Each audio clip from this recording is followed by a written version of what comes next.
everybody. You're listening to Combo Wombo Podcast. I'm Chip Monk, and with me, as always, is Mr. Gimpy. What's going on, Chip? How's it going, man? What's happening, bro? Dude, I got I got a story to tell. So sit down. Oh yeah, let's hear you out, dude. What's going on? Oh man, I so as of last week, when we finished our stealth episode, About a week ago. I had an epiphany, right, on Yeah. gameplay style to go on and how to do my own take on the stealth genre. All right. That A night, vision. yes, that night, I couldn't sleep because I had like the ideas in my head, right? Yeah. So I just got up and I wrote down exactly what I wanted to do. I wrote down boss cycles, I wrote down enemies, and I started drawing a layout for the level, which was going to be interconnected. I did all of this, and I was like, if you ever seen a big beautiful mind with like a bunch of shit just like Yep. on the walls and shit, I legitimately did that so I wouldn't forget. So behind my computer monitor here, it's like a fucking cork board, and I have a bunch of shit just like pinned to the walls Yeah, of man. this. And so I'm like super amped to work on this, right? I'm like, okay, I got the idea out. I could go to bed, right? So I The go to bed. inspiration princess came and visit you. Yeah, man, And hit- slapped me in the fucking face. dude. Prevented sleep. So I was super pumped, and my day job has been so much where I definitely have time to myself, right? Cue the children. Deciding take on to your cork board. Oh my god, no, the corkboard's there, but Okay. so I work from home, they're home. You know, my daughter starts preschool this coming week, but they decided to have their new wake up time to be 3 a.m. Yeah, that's it. So combined with like the good idea fairy slapping me in the face that night, my kids also decided to metaphorically slap me in the face and wake me up. And I start my day job at 7 a.m. So I wake up at like 6:20, and so the kids were up from 3. I had to be at work at 6. There's a whole bunch of stuff. Work was legitimately busy, and so didn't get to work on it. Tuesday rolls around. I'm dead tired from the day before. Didn't get to work on it. Wednesday rolls around. I actually worked on it. And Started the work. yeah, it took 3 days. And I have to say, man, getting back into it, like loading up Game Maker and stuff, there's some stuff like I've forgotten more than I care to admit, but so it's a little slower than I thought. But it feels Just good, every man. time. It feels good to get in there. As of It's right riding now, a bicycle, bro. It's riding a bicycle. You'll as get of back in right now, I have a good walk cycle. I have enemies patrolling. I have a rough line of sight element working.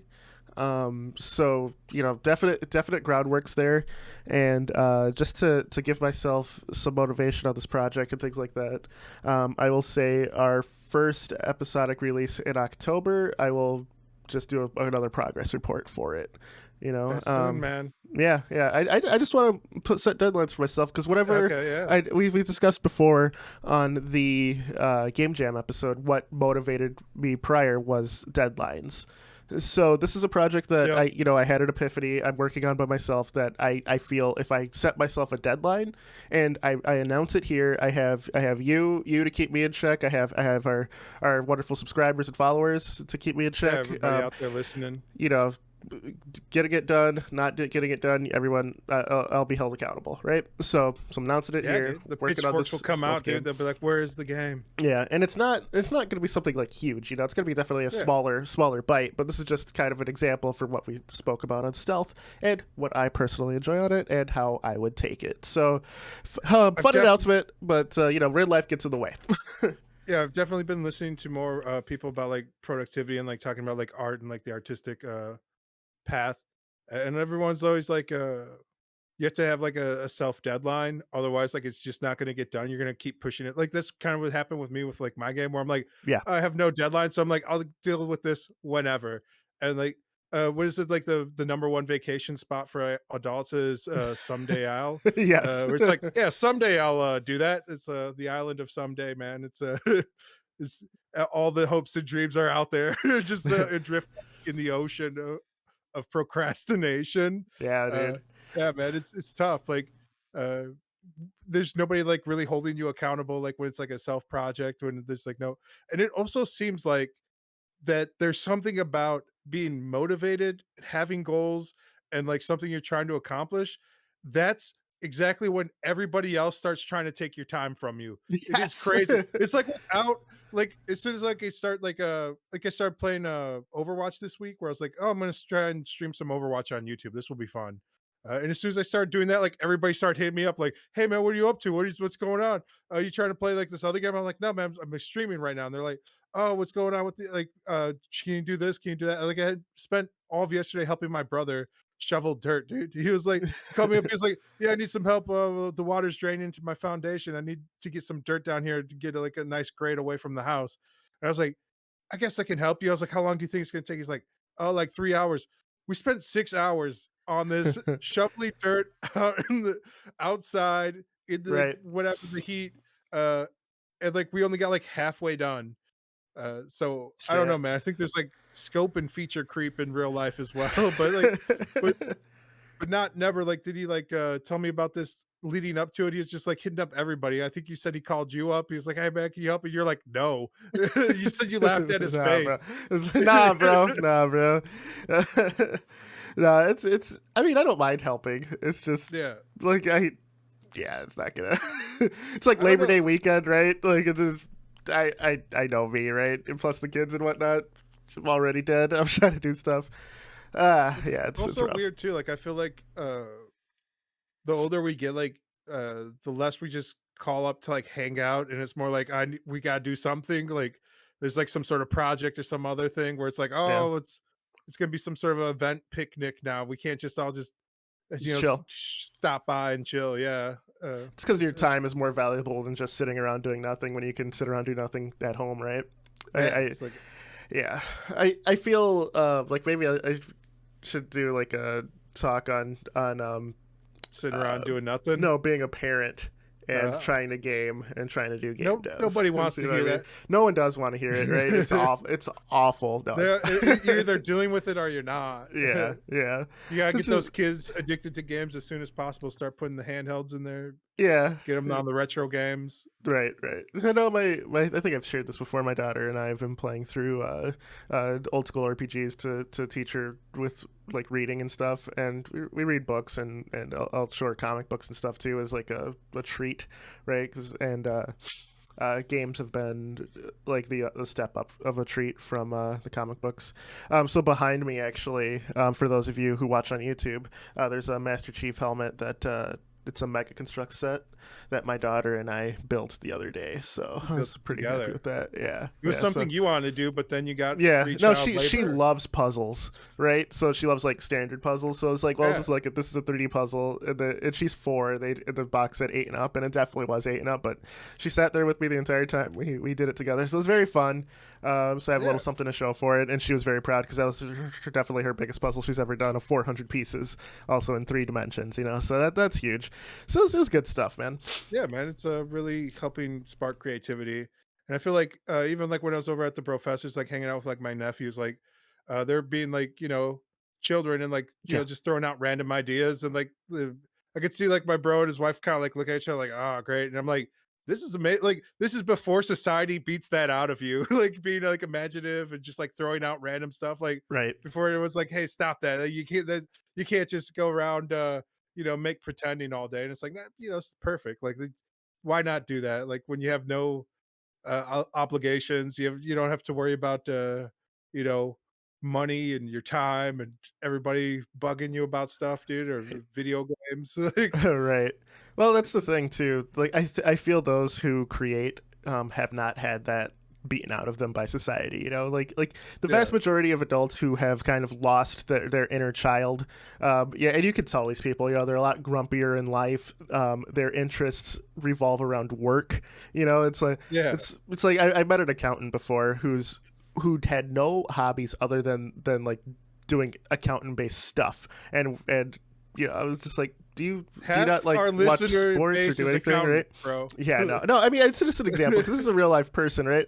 Yeah, This guy had no true hobbies. He's like, I just go to work and I go back. I was like, you don't watch TV, you don't do anything. He's like, I watch TV, but it's typically the news. I'm like, what? you know, crazy. there's no creative outlet, but I remember to each talking their with own. somebody about we're talking about like how robots could in like theoretically like in our lifetime like replace most jobs. I Uh swear we could have like a super cut of you mentioning robots on this pod. Go on. so I was mentioning like yeah man there's like a possibility of like for like most manual labor jobs like when AI and like robotics get like to a point where like most basic labor jobs could be done and at a certain point like a lot of other like secondary jobs could get done. I mean you can look at like all the self like checkouts and stuff like this, those are robots replacing humans, like you just take it for granted. uh and I was like, when that happens, they're gonna really have to consider like some sort of universal basic income. And like I said, maybe it was that fantasy novel I was reading where like in that fantasy world, like a video game had replaced like their economy because like robots had taken in like all the jobs. So they're like, oh, now you'd have to make jobs in this virtual world, and that's how people were getting Talking about paid. Ready Player One. No, no, this is like a 'Cause- different, this is a Okay. completely different, Okay. unoriginal idea, like all ideas. Okay. But yeah, that's so like but I brought it up to this person. I was like, yeah, so like maybe there'd be a point where you just have some sort of universal basic income. Uh, and they were like, what would you do then? I was like, spend time with friends and family and doing the things you love. And they were like, looked at me like I was insane. Like the thought had just never occurred to them. Like Right. if I wasn't working, I could be doing like, spending time with like the people I care about and like doing the things I enjoy, like pursuing like other passions and interests. Like it like boggled their mind. They're like, what? This thing's outside of work. This is crazy. Like, Yeah, yeah. The office drone mentality, man. Some people just get too deep into it. I think it It's makes it easier. I think it makes life easier. Like when you have to like work and grind things out. Like, it's uh, funny. I like my job, right? Like my day job. yeah, I legitimately like it. I like my coworkers, yeah, but I will never say that I. to their faces. No. I will never. Yeah, I never will admit it to like performance reviews or anything like that. They're like, oh, how do you rate your job? I will never rate it like an excellent or whatever scale they use, just because no matter what, I want to keep that carrot out, right? The Yeah, carrot of not having to work for somebody else, the carrot for working for myself, and it doesn't have to be monetary. It could be like in this case, creatively, right? So I think that's one of the things that successful people and people who are happy in their day to day, they always have that carrot of doing something else, right? Like even people who aren't into gaming, right? A lot of times these guys or gals are into like something else. Like I know I had a coworker who was really into sewing, right? yeah, She was an older gal, and she's like, oh yeah, I'm gonna. So she had like a huge book of things that she's done and things that she wants to do, and yeah, she would work. She would put her nose down and work all day, and then on her lunch breaks, she'd be sewing or knitting or and just hobbies, projects, whether it's gaming, whether it's sports, whether it's reading a book, whether it's writing a book, doing something. I think having a creative outlet just as a human being is something that we all need. yeah. And I like what you said about like when you're writing things down. Like when you got like inspired, you're like, oh, I should just write this down. I've been doing that more now because like I've been trying to do like the streaming. I've been like doing some video editing, and like I'll work out in the morning now. I've been getting up at like 5, doing like an hour walk, and then after that, I've been spending like 15 to 20 minutes just writing like ideas, and I'll be thinking about like different like ideas that come to me. I've been trying to build up that habit of just writing, and I got like a an app now on my phone where I can like take notes there. So like at any point if something comes to me, I can just hit my phone real quick and just like write ideas. I've been doing it you know, just wherever. Like if I start getting like ideas, I just start writing them down now. To just have like a pool of stuff. Like because Sweet. like you're gonna forget stuff. Like you might have like the funniest or best idea or like a good invention, but like if you don't write that down, man, it's gone. You'd be like, Yep. what was that thing I was thinking about that was gonna help all of humanity? And be like, should have wrote that down. Yeah, yeah. But whatever. The Simpsons dealt with that, where Homer had a dream where he made an invention that helped humanity and made him stinking rich, and and it's they go, and it fits in the palm of your hand. He's like, how did you think of this idea? He's like, well, if you just sort of remove your thumb so I could see it, and then everyone else was just like blocking it, and Yeah. Like that's a legitimate dream that people have where you've done something wonderful that will change your life and you can't see how, right? Like Yeah, it's one of those, it's like the great comedy, right? Where just you can't win at the end of the day, right? Like yeah. something will block you every time. But yeah, so yeah, When that's I was talking with my bro the other day, he said, and I thought this was really good, where he was like, "What I do is I look for problems I have, like or like things that I can solve, and then like how can I get that to other people?" Like mm, so it's like if you're solving like a problem or like if it's a problem you've had or like something that you've had to like look up on the internet, it's like other people probably have also had that problem. Like if you can like solve that problem like for a lot of people like that'll there's money in that. There's money in being a problem solver and like creative thinking is just problem solving. Uh I think a lot of people overthink things. Just keep it simple, you know? yeah, yeah, definitely, man, definitely. And do it. Just do it. Like, just have Just fun. yeah, Like, have fun. Like, and I also believe that because of I don't know if it's because of the capitalist society that we live in, but there's something about like where people feel that if you have a hobby, you have to try and monetize it as well. Like, I think that's kind of weird. Like sometimes you can just do things for the love of the game, you know? you not everything has to make you money. You can Yeah. enjoy things that aren't making you money. There's nothing from that, and I think that's why. I'm glad you mentioned that because that's why people burn out on game dev, right? They're Yeah. like, I'm not making money doing this. Why am I doing it? Do it for the love of it. That's Yeah, why people like my and streaming, podcast hasn't right? taken off yet. Yeah, my YouTube channel's not blowing up, and it's like, bro, just if you're not loving it, if you're not like enjoying what you're doing, bro, like it can't be like an arbitrary number you're chasing, whether it be like a money number or like whatever. It's all faked. It's all like what's real is like if your enjoyment of the of your passion, you know. Yeah, yeah, yeah, And I know exactly. that there's realities of like life where like you have to pay your bills and stuff and everything else. And like you should definitely take care of your four walls before like you're pursuing those things. And like, I don't know, was it the hierarchy of needs? Like the Yeah, you have to like have shelter, shelter, food. food.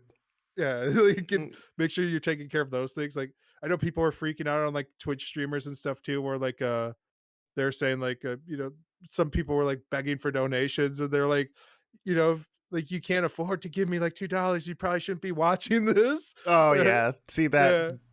Yeah, that I know who that streamer is, and yeah, Yeah, no, but yeah, that's it's not like how you it's a do it. little it's like kerfluffle, but like also they're not wrong. Like if you're in such a horrible place in life where like $2 is gonna break you, like you definitely are escaping your problems. And like a Mm, lot of people use entertainment as escape for your problems. Like uh but like that also being said, like nobody's entitled to your time or your money, and you have to be yes, able to tell people no. Uh, and that's an important skill. You're gonna, like I said, like it always seems like when you're pursuing like your passions in life, like that's when everything else like starts like, hey, bro, I need like more of your time. Can you help me out with this? It's like, no, no, like yeah, you have to be able to turn people like down, man. But yep, yep, yeah, man. So let's get into some of the game stuff now. So what have you been playing this week? Any yeah, I've just been big on news? that Overwatch grind. I've been when I first started playing Overwatch, I placed in bronze. Sure. And I believe that was because of the internet connection I had at the time. Like I got disconnected from like two placement matches, and I think that's The gamer's very fallacy. No, I'm kidding. Go ahead. I'm pretty sure that's really frowned upon in like your Yes, MMR or whatever, yes. your ELO. I don't know what the words are the kids use. They I believe they use MMR for it. Yeah. Yeah. Yep. So like I think that really crushes it when you like rage quit or get disconnected from a game. Uh so after that season, the next time played no disconnections, I placed in silver. And this week I finally like booted it back up. I have good solid cable internet now. I placed in gold, man. So Congrats. been improving, bro. I've also been watching more YouTube videos on how to get better as well. I think like I only have like 100 total hours in that game. I think it's like around like 150. So I'm just starting really on my Overwatch quest for greatness. The professor, he's platinum, and he said he was going to help carry me on the Friday. So I have that to look forward to. Okay. Okay. He's actually installing it again. I guess, I don't know. Like Wow. he made vague threats to help me like carry me. He was like, "Yeah, I could do that." And, like, I'd even ask him, I was just like, "Yeah, I've been playing Overwatch." He's like, "Let me carry you." I'm like, "What?" because he was done with that game for the Blizzard controversy. So that's big. That's huge. Wow. Okay, okay, maybe I mean, maybe yeah, there's a lot of reasons to hate, the Blizzard company, yeah. but I don't know, I enjoy playing Overwatch. It's I awesome, think man. there's a lot of weird, like, feelings in the community right now that the game's dying because, like, Overwatch 2 is coming out, the player count's, like, been down for people logging in, like, the queue times are kind of, long, but I don't know, they said they have, like, 10,000 active users, and I think there might be less people at the top of the pyramid, Sure. because, like, getting, like, bronze, silver, and gold matches, like, it was almost instant. Like, Okay. there was no queue times, and I think also, like, timing is a huge factor in that. I think a lot of people will do their placements, and then after that, they, like, don't really play rank as much Yeah, because they as, don't like, want to lose it. casual. Sure. Yeah, but then, like, when it's, like, the last day, there's also, like, a spike, like, that's when I did, like, my final placements, and I got, like, a match instantly, like, almost every time, so, Sure. Sure. uh Okay. I think everyone became a sweaty tryhard in Overwatch, and, like, that's the long and short of it. You still playing, Valorant or anything? What you been on? I What am. games are I you am. up I to? am. I have been playing Valorant. The rank reset will happen Monday. So by the time this launches, the rank reset will have happened, which is good because now I feel I have a good grasp on the game. And then kind of when the everything resets, we'll see where I rank now. I've been playing with buddies and stuff. I've actually been playing with Professor as well. Got Did him you, into that stream? game. Yeah, he said he Yeah, was gonna be, like, the feature and yeah, never drop a he is single the feature. album. He has the feature. So that's been great. I'm still enjoying it. I like it a lot. Uh, uh, Outside of Valorant, man, I've been playing Shovel Knight actually, and Oh, yeah, I've been it doing got me. Shovel Knight in real life, and I Yeah, inspired you to play it. yeah, yeah. You wouldn't help the professional Shovel? You're like, "No, I can't help, bro," and then it's like, smash cut to you just playing Playing Shovel Shovel Knight. Knight, right? It was shovel. Yeah. You don't understand, Professor. I've been shoveling all day. No, man. Shovel Knight. It's. I've owned it for quite some time, right? And like right now, I'm wearing a Hollow Knight shirt, so that it was just. We're talking about knights and stuff, so this is something that I'll talk about in a future episode because it's another Oh, amazing game. But Shovel Knight is I it's so good. Like I can't believe how freaking good that game is and how much content is involved in it. So I loaded it randomly one night when I got done streaming, right, and I'm like, yeah. I don't feel like going to bed yet. I kind of amped. I drank energy drinks way too late, so I was still up. So I Oh, loaded up Shovel Knight, right? Just figured I'd play it. And I've started it before, played it for like 20 minutes, and then just kind of stopped and never went back. This time I beat the oh. entire Shovel Knight campaign in one sitting, and then thought that was amazing. Then started doing the challenge missions and thought that was amazing. Did they Uh, just have some DLC too? it Like, had a bunch of DLC, so it's complete yeah, now. yeah. So Oh, it's complete. But the DLC was new campaigns, playing as the bosses that you beat yeah. in the Shovel Knight campaign. So I just got done with the Plague Knight campaign, who was a boss with bombs. He was an alchemist, and so he has different types of bombs to get through and different movement tricks for the levels, which you're replaying through these levels with new bosses, which actually adds a ton of gameplay elements. And you have different upgrades and different ways to interact with the world in general. Like the Plague Knight was completely hated as opposed to Shovel Knight. And so you weren't allowed in town as the Plague Knight. So you had to Oh, no. actually blow up a building in town that you would walk by as Shovel. But as Plague, you blew up that building, and then you used that as a secret entrance to underneath the town. So that was your secret base of operations. And you fought like the same bosses, but instead of Shovel Knight's story where it's pretty altruistic and he's going to save Shield Knight, and he has to defeat these other knights who are kind of being controlled by the evil entity, the Enchantress.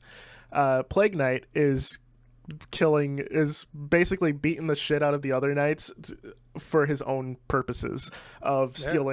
he's stealing their essence, which he's basically like stealing their souls to make the ultimate potion, and just kind of having that like kind of you're a bad guy kick with the game Yeah. is played very comedic. There's a love story involved as well. Like Um, every villain's the hero of their own story, right? Yeah. exactly, exactly. Plague Knight's gameplay was so much different from Shovel. So Shovel Oh Knight, yeah. for those of you who haven't played it, and the game's been out for a while, so I'm probably just beating on dead horse here. But if you guys have played DuckTales on the NES, where Scrooge McDuck takes his umbrella, you hold down, and he's bouncing he's pogo stick sticking off of enemies and through the environment. That's Shovel Knight, cranked up to 11. So All right. Shovel Knight, you're using your down shovel to like bounce on enemies, and you can actually shovel things as like an attack.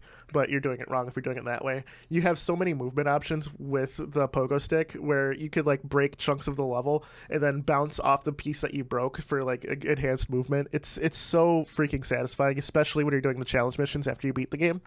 The boss fights, you usually can bounce on other things for uh, like hyper damage or whatever just by pogo sticking on their heads or wherever that may be and timing things. So there's boss challenges as well. So playing through So Shovel like all Knight, the other characters all play different too, right? yes, It's every kind of character like the plays same. different. Yep, every Yeah, character yeah, plays yeah. completely different. You can't play it the same as you've played But the main through a bread and Shovel. butter of Shovel Knight is Shovel Knight. Yes, yes, Pogo but sticking around like Scrooge McDuck. yep, yep. And this is where it got me thinking about this week's episode and two games in particular: Shovel Knight and Doom Eternal. So Shovel Knight succeeds because you play it how the developers want you to play it. The level of As in, fun that you're getting from Shovel Knight is is because you grasped what the developers wanted you to do. yeah. Are they presented and taught you the mechanics in such a way that you're able to? It we've said it before, but it's kind of like Go. It's like once you pick up the basic concept, like it's infinite possibilities. Where it's like a simple enough mechanic. Once you understand that, then like you have like those aha moments, almost like a Metroidvania type of thing, where it's like once you hit this thing to unlock, you're like, oh, I could have been doing that this whole time. Yep. Or like even in Celeste, there's like a few moments like that where you're like, jumping and like sliding. You're like, oh, now this is how I can buy. Super Meat Boy also has that, Hmm. where it's like if you play through that game and then go back and play it again, like you play completely different. Like if you recorded yourself when you first touched that game to Yeah. like the next time when you try and play through that same game, you're like, oh, I was playing like just completely wrong. But I learned how to play correctly through just experience. Nobody, it was like a show don't tell where it like showed you a problem Yes. and you had to solve it. But yeah, it drilled in like those core mechanics to such a point that uh, you had to expand on it because of the problems that were presented to you. You know, Yes, yes. So with Shovel Knight, the main mechanic of like pogo sticking, right? They obviously yeah. played and loved Ducktales. Ducktales was a notoriously short game. Shovel Knight's way longer than Ducktales, but you can get It through was it for just as children, fast. dude. I was a children's and I loved DuckTales, bro. Like Ducktales is it felt amazing. like the perfect length because they had like a good story you could kind of follow along. It was it is what it is, man. If they made Shovel Knight for like a children's, the design philosophy would be completely different. My kid or my daughter played it. She was fine. Obviously she didn't have, but so here this is what got me thinking as that's where I put my game designer hat on with Shovel Knight, right? Yep. So how do you teach the player on how to do these moves, right? I think that the games that are very successful at it don't have an active tutorial, right? And Shovel Knight does not. Shovel Knight, Yeah. you you you learn by doing, and that's where it separates the concept of great game design to just run of the mill. And this is I you where know, modern games are failing. Go ahead. I don't know, bro, because I tried to make like an extremely simple, like I made that click hero game, and people like the concept was so basic and there was only one button you could click and everything else was grayed out until like you got to a certain amount of points and the next button would ungray, and people were confused by this. They're like, I don't know how to play this game, please put a tutorial on screen for me. And so I made like a second pop-up tutorial, and then I had like to give access to that throughout like every part of the map. I don't know, like it's weird.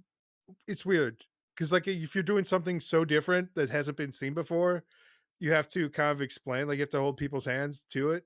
Uh, so there's like So I don't know, like maybe it was like bad UI design on my part as well. Like, there's a lot of lessons I've always been trying to like learn from that. And I go back and I like think about it, and like my quick flex tape solution was to just like wham, throw a tutorial, like text Yeah, tutorial on front.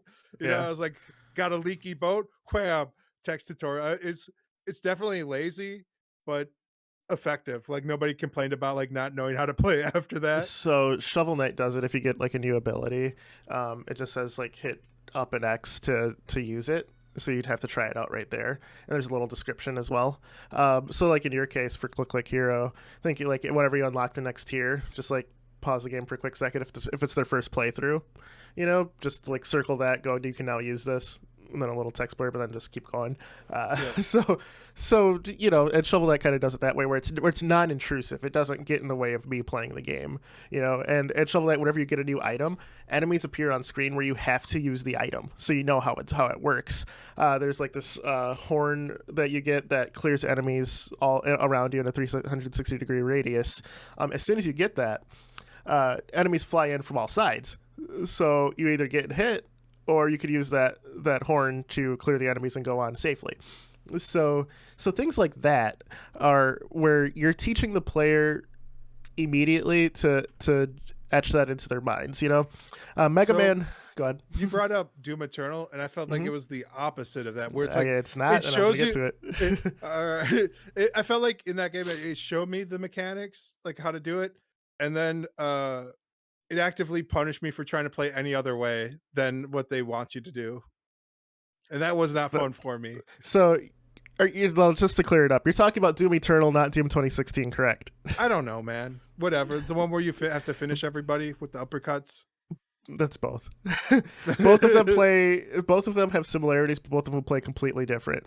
So, did you buy Doom Eternal? Because I bought you 2016. Then 2016 is the one that I started playing, and I was just like, I can't even, dude. Okay. Okay, so let's get into I Doom got like Eternal. past like the first stage, and I was just like, I don't know about this. So I'll get into the Doom Eternal versus Doom 2016. So, Doom Eternal expanded upon what Doom 2016 did, and and did what I think is the ballsiest move, but also the greatest move that id Software could do.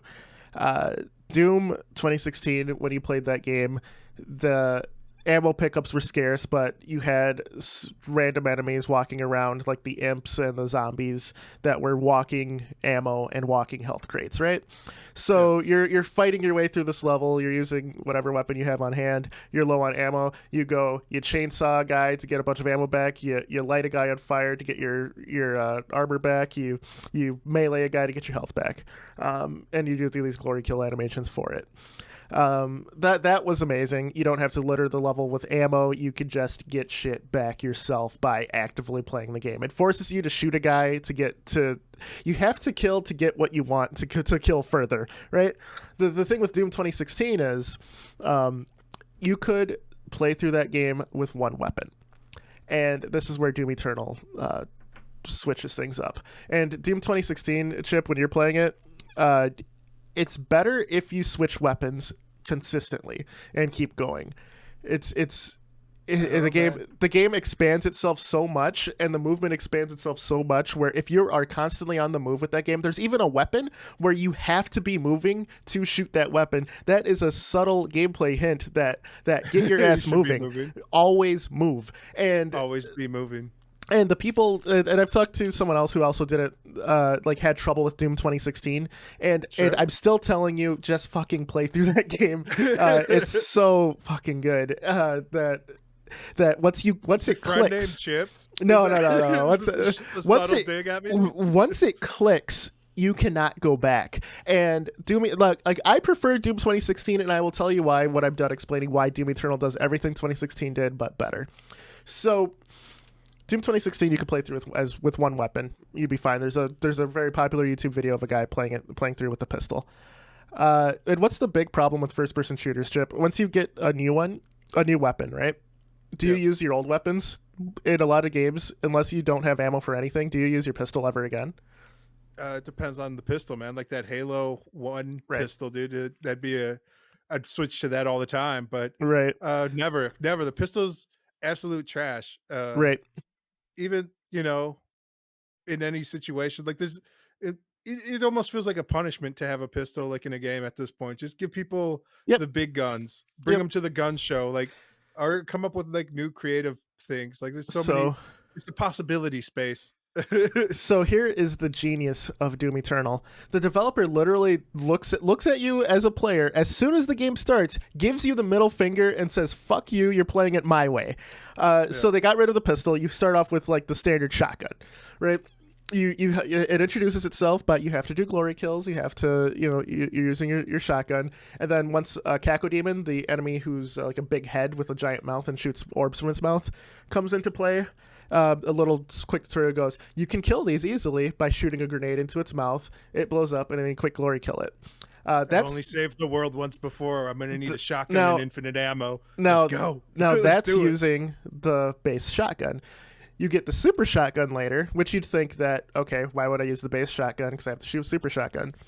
The game, like the super shotgun, has a grappling hook that lights on fire. That you could, you're lighting an enemy on fire. You're pulling yourself to him, and then you're shooting him in the face.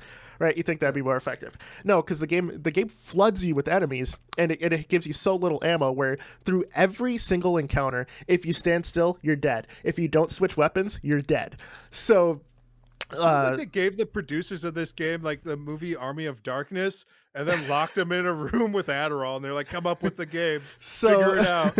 So throughout the entire game, this is the only FPS I have ever played where have used every single weapon throughout the entire campaign, bar none. You're constantly switching to your shotgun to use that grenade to quickly kill the cacodemons. You kill them in a line, you glory kill them, you're still flying through the air, you switch to the super shotgun to grapple hook to whatever enemy's closest to you, you shoot them, a spider demon comes out, and so to deal with those guys, you have to like shoot off their turret on top, and there's the machine gun is like better for that, or like the super shotgun for you to do that. Yeah, you can give freeze me them with the problems. grenade. So the game is such active problem solving 100% of the time that you cannot stop. In that game, you can't stop thinking, you can't stop moving, you keep going. The moment you stop is the moment you decided to die. And the game is phenomenal for that. Anyone playing it differently and looking at reviews for the game's universally well received, but people have had a problem. They're going, it's too much, or it's too much like a puzzle. That's the genius of it, is that it's like a puzzle. You're figuring out how to do all these encounters. If you do any of the challenge missions in Doom Eternal, you cannot complete those by using one weapon. You do it by switching off constantly. And that's how the developers wanted you to play Doom 2016. They wanted you to switch weapons all the time, but yeah. they just hampered themselves by going, that's probably too hard for the players. So it became at its worst. At its worst, it became a backpedal shooter, right? And backpedal shooters definitely have their place. Like I love Serious Sam, which is one of the best backpedal shooters of all time. But Doom had to separate itself from that. Doom being the basis for most modern shooters, especially modern arcade shooters like the 90, 91, 92, 93 one. It did it by movement, right? You're constantly moving in the original Doom. Yeah, man. Doom 3 became a slow-paced survival horror game where you could still play it like movement-based, but like set pieces of things stopped you constantly. This game, you are the horror. The enemies are fucking scared of you. You are like, there's a song in the Doom soundtrack called "The Only Thing They Fear Is You," and that's the gameplay motto right there. Everyone in the game is afraid of you, no matter what weapon you have. Whether you're like John Wick with a fucking pencil, dude, nothing stops you. So you're like Jason, you're like Freddy Krueger. You're, exactly. And those who do not get that are not internally Freddy Krueger, that are not internally Jason Voorhees, you're failing, you're dying, and the developers in Doom Eternal say you deserve it. You deserve to die. Yeah. And that is genius in game design. There is an enemy in Doom Eternal that is universally hated that I would argue is the developers at their peak, and that is what is he called, like the Arc Knight or the Hunter. He's it's been a few months since I've played the game, so excuse me for forgetting the guy's name. Hell Knight? No, it's not Hell Knight, but anyway, I'll put his picture up on the YouTube version, but he's the guy who you have to kill with a super shotgun, and his eyes will glow green in a moment right before you can hit him, and you're supposed to be a certain distance away from him at all times. Otherwise, he's pretty much invincible outside of that. Yeah. You have to kill him the way the developers want you to kill him, and typically it's not just him. There's the game keeps flooding you with enemies, flooding you with walking health packs, walking ammo canisters. Like you always have to manage it, and it adds like the puzzle feel to it. Some people will say, "Oh, they're way too hard. It makes the game arbitrarily harder because you have these shitty enemies." I loved them. I loved the challenge. I loved that I had to force myself to consistently kill enemies around and then switch back to a weapon that I better have ammo for, the super shotgun, to deal with this fucker. And Yeah. I thought it was phenomenal.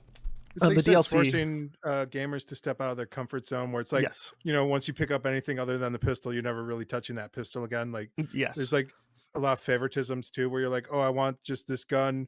yep, I enjoy the rail gun. That's all I want to play. But it's like now you got no ammo for it, or like yep, chainsaw gamers or shotgun gamer. Like everyone kind of has like their go-to weapon, and like anything you can get to like get people to step out of that. And like you're talking about with the invincibility with the where you have to be in a certain range and stuff, it's hmm, almost like the penultimate design of that idea behind the yes, mechanic of like yes, a certain like it's just a binary yes or no statement. Like, do you have like the correct weapon? Are you the correct distance? Because that's what you've been doing this whole time. yep, This is just an ultimate punishment for it, whereas everything else was more of a gradient. Now it's just a yes or no statement. Like uh, yes, so yeah, it kind of boiled down that the essence of what they're trying to get you to do. yes. And if you hated that, then like you're going to be a little bit frustrated with everything else. Yep, yep. So that brings me to modern game design and how id Software, gave gamers the finger, and how Shovel Knight kind of did what Doom Eternal did, but in a much friendlier manner of teaching the player by doing, designing a game around a certain gameplay style, and teaching the player and forcing the player to play how you want. Shovel Knight does it by, if you're not pogo sticking, you're not killing your enemy successfully. You're not getting through the level, right? Like Yeah, the cost is death. The cost is not beating the game. Doom Eternal did the same thing, just cranked up to 11. You're not using the right weapon.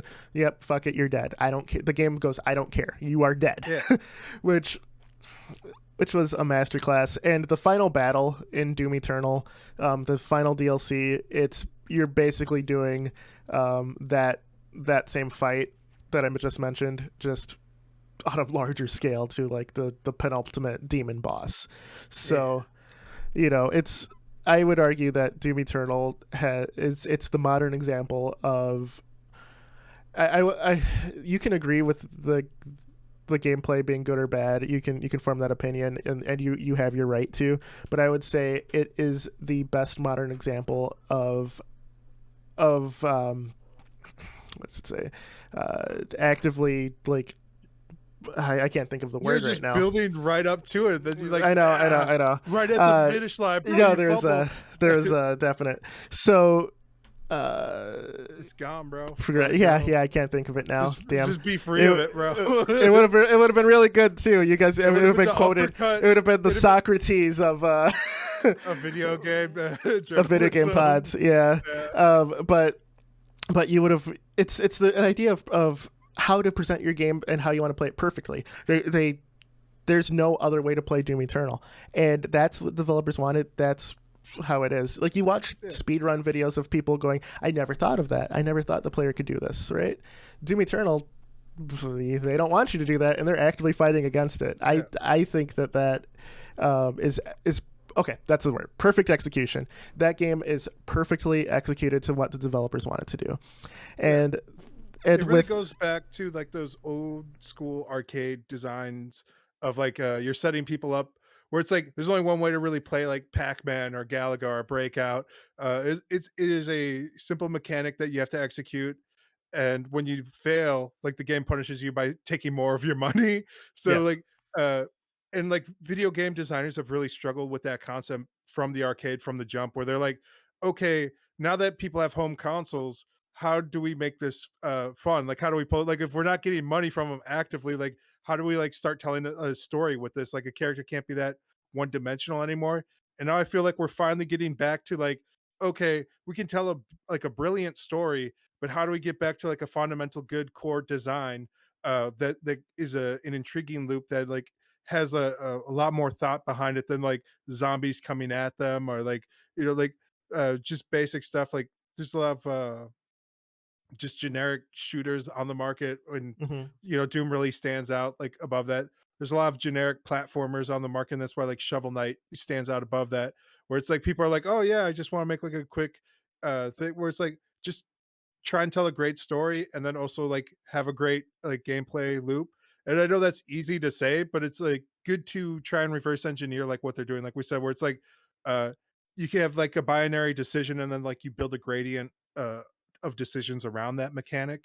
And you can do that with a lot of different concepts and ideas. Like the the challenge everyone always gives is like the design the one screen game. And like when Yes. you start doing that and like you it's was it the 3-4-3 is like find the 30 seconds of fun and stretch it out or whatever like That's uh, Bungie.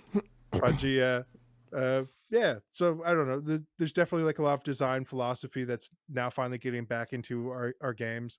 That's really been lacking for a little bit, but I'm Yes. not saying like other games are bad if they don't execute that. I would say that they've been trying to figure out how to do that, like how to incorporate story plus gameplay mechanics has been like the struggle from when they moved from arcades that take your quarters. And like it even is a struggle. And like, do you use like lives? Do you use like energy bars? Do people are they able to replenish their energy bars? And you could say the same problem is with ammo. It's like, do you have like limited ammo? Do you have like replenishing ammos? And is it pickups? Do you have to like switch? Do you have to drop weapons? Is it inventory? Can you just hold everything? Like some sort of like Yeah. U-Haul truck of you munitions, or do you have to like go and pick things up one at a time, or do you have The to spy exchange? hunter strategy, just get a Yeah. truck to refill you. Yeah, Uh, man. yeah, man. That's the question I just want to kind of pose right now. When you're making a game, or even if you're playing a game, think about it. How is the Yeah. game presenting itself to you? Is it asking you questions that you're actively solving? Like Mario being the ultimate example. Goomba coming at you. You can't touch it to the side. You have to jump. Where do you go after you jump? You're constantly solving that problem. Doom Eternal, it's giving you problems so fast at every second where you have to solve it on the fly, right? Tetris and other puzzle games like it, you are actively solving problems every single step. And The god of Tetris. that's where like modern game design and modern FPSs I'm going to pick on right now are struggling. And this is why I haven't felt until Doom Eternal that FPSs were my favorite genre anymore, man. Outside of playing like a competitive shooter, That's where fair. there's been no like everything has become a sandbox. Everything has become a looter shooter, right? Yeah. There's But I mean, that's what it's kind of like a chicken egg situation. Like yeah, they're making that's because that's what people are buying, but that's what people are buying because that's the only thing out there, type yeah, of thing. yeah, They're like, well, people must love this because we keep shoving it down their throat. And it's like, or you just keep like everybody's been getting like burned out like on the big franchises, like mm, Call of Duty, like that's why like all these like battle royales have been like a breath of fresh air. It's like even people who like don't necessarily like them, they will still play them because they're burnt out on like the things that they do enjoy about like a good shooter or a team-based shooter. That's why like things like Valorant, people been double dipping back into Overwatch like me, where I'm like, there's nothing really out here. Like, I don't really want to play battle royale, and like, I'm not too deep into Valorant, and I kind of like Overwatch. I'm gonna go play that instead of yeah. like these other big franchises that they keep on like throwing down. Like, I'm gonna give Halo a shot when that comes out, but like, Appreciate it. you know, but other than that, dude, it's like I couldn't name like another game where I'm like, oh yeah, I'm really hyped about that. Yeah, yeah. And then let's see what time we got. We got about 12 minutes or so. So let me get to the Oh point of man, where we're wrapping up. you can't tell people the time or they're gonna check. They're like, all right, well, I'm out. That's it, bro. You Just just mute it. killed Just it, bro. just bleep it. Just bleep it right there. 48 minutes in. All right. I'll just make Uh, it look like you swore, like you just exactly. cuss it. You're like, let me see Exactly. what we got here. Beep beep beep. So so I don't think there's anything inherently wrong with like sandbox shooters or giving players the freedom of doing whatever the fuck they want. What I think is wrong is that everyone's doing it, and there's no uniqueness in the When industry from that. everybody's super, nobody's super. That's Exactly. your hot Ex- take. Yeah, man. so I would say it even has crept into a lot of the indie scene and hobbyist scene as well, where like people are like, how can I make like a Shasta diet off-brand version of like what everybody else is doing instead yeah, of being like, we kind of talked about it at the very start of the pod too, is like how can you like creatively problem solve this and like bring like what you're like passionate about to like what's uniquely you that you can bring and tell like this story or this idea, and like how can you like evolve into like, and like some of it's putting limitations like you on your concepts, and like that's kind of what we're really boiling it down to here is like get your core concept, and like once you figure out that like secret sauce, like then like you can expand it into the gradient. yeah, And it's again like it's easy to like pontificate about this. I feel like that's a huge problem with like a lot of game design like videos on like YouTube and stuff where they're just like, oh, just make brilliant ideas, it's easy, do yeah, that, make the greatest game ever and people will play it. It's like, yeah, no shit, bro, that doesn't help me make the greatest game ever. But like you're saying, like when you're playing games, when you're looking at things that you enjoy, uh what are like the core things there, and like I would even go back and say like you look at the arcade classics, look at like even like a lot of the OG like console NES games and stuff, like they didn't know what they were doing, like they're just trying to still figure it out there. And like that's the real secret sauce, is nobody knows what they're doing and you gotta like stumble through and try and figure it out, yeah, you know. And like yeah, they're not all going to be, again, like we also said at the beginning, it's like if you're doing this for like the love of like the game, that's great. But if you're trying to do this to get like rich quick, like you're gonna burn out, you're gonna have a bad time. Like I think a lot of people saw like was it like a indie game, the movie, yeah. and they're like, oh, I could. These guys are making hundreds of millions of dollars. This is gonna be easy. I'm gonna flip out, make a quick game, and I'm gonna blow up overnight. And it's I, and I'm not saying that's not a possibility because we're definitely seeing a lot of like Kickstarter scams coming out, Yeah. and people are like legitimately just scamming and running allegedly. I'm not naming names, but like if you start like going down, maybe we should do like that as like a hot take next time, as go through all Scam the it. Kickstarter scams that have come out. So, so fucked up.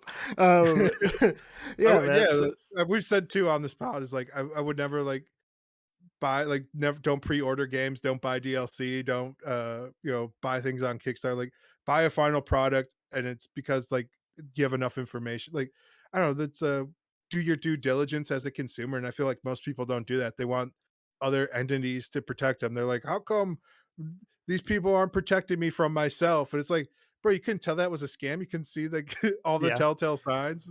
I will disagree with you on the Kickstarter thing because if I truly believe in a project, I will back it. Yes, I have a Yeah. possibility to be burned, but it's my choice. You know? Yeah, but you also do your due diligence, right? You're like you look Yes. at like who's developing the game, like what's their track record, like have they delivered have they had deliverables before?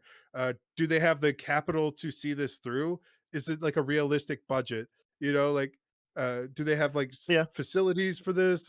Are they meeting with other people? Like there's a whole lot of questions that go in. Like even like I say yes, like there's definitely you want to support like people and like help them Yes. out, like uh but I'm also saying like also just do your due diligence, Yeah. like there's a difference between like you know a tried and true industry veteran, like the guy who made Shenmue, come into Kickstarter to like get funding, and like some random guy who's like never made a game in his life being like, yeah, this is gonna be great, this is why and like the scope, like also look at like scope, like what are they promising the moon? Like yeah. they're like, this game's gonna be an open world MMORPG It's where actually you can play it in a VR, and it's uh, actually funny you mentioned the guy who made Shenmue because he's notorious for taking forever, if at all, to complete his yeah. game. So that's one Kickstarter he probably shouldn't have done, even though that game came out. But It he's eventually came out and people did not like it. no, no.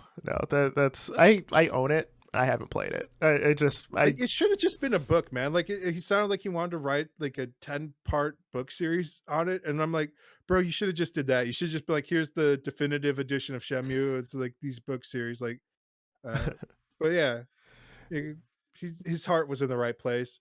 Yeah, he And like just if you've ever watched like the GDC where he breaks down like everything they did like in Shenmue, like how they fit like everything onto like a Dreamcast disc, dude, like it's insane. Like they were doing things that like every open world game does now that we just kind of take for granted, like yeah. seeding environments, like auto generating like terrain and stuff, like based off of like uh you know things. He made like AI schedules where like certain AIs will be in certain places during the day, like like we just kind of take that all for granted. That was all like new fertile ground. So So you for know him, he hasn't made a game since Shenmue 2, and Shenmue 3 was his no, next game.